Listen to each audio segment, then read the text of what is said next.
Cameroon historians, especially Cameroonians, have given excessive weight to the FOUMBAN conference, rightly or wrongly, to the extent that most Cameroonians don't even know about the Yaounde and tripartite talks of 2nd August to 7th August 1961.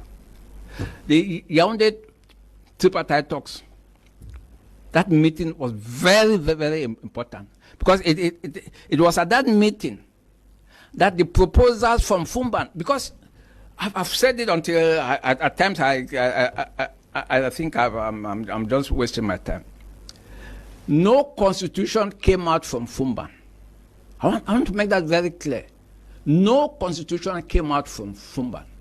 What came out from FOUMBAN were constitutional proposals. And those proposals were put in a constitutional form at the Yaounde tripartite talks. And it was at the Yaounde tripartite talks that the delegations agreed,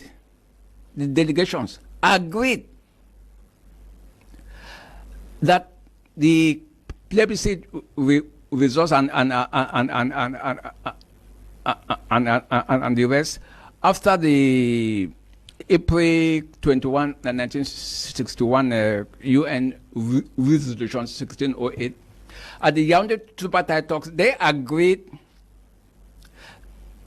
that an exchange of notes will solve the problem. And an exchange of notes was eventually made in September 1961. So that settled the question. And the UK, on behalf of Southern Cameroon, signed the Union Treaty, deposited a copy, because Southern Cameroon was not qualified, was not eligible to participate in the Union Treaty. The Union Treaty was reserved for UN members, and Southern Cameroon was not a member of the United Nations. So the plebiscite following UN Resolution 1608 and what came after, everything was settled through an exchange of notes. And in February 1962, the administering authority, that is the United Kingdom, wrote to the UN that it had terminated the assignment given to her. So that chapter was closed. So I was dumbfounded when in June 1995, the delegation of prominent Anglophone politicians went to the UN, claiming that they went there to have the decolonization file of former Southern Cameroon reopened, which was a scam. And they came with a flag, and at the Ngoh bridge, they unfolded the flag, raised it up, telling Anglophones that this is evidence that the United Nations will revisit the Anglophone call for independence. And fortunately, and I give credit to late Barrister Ekotan, and I give credit to Dr.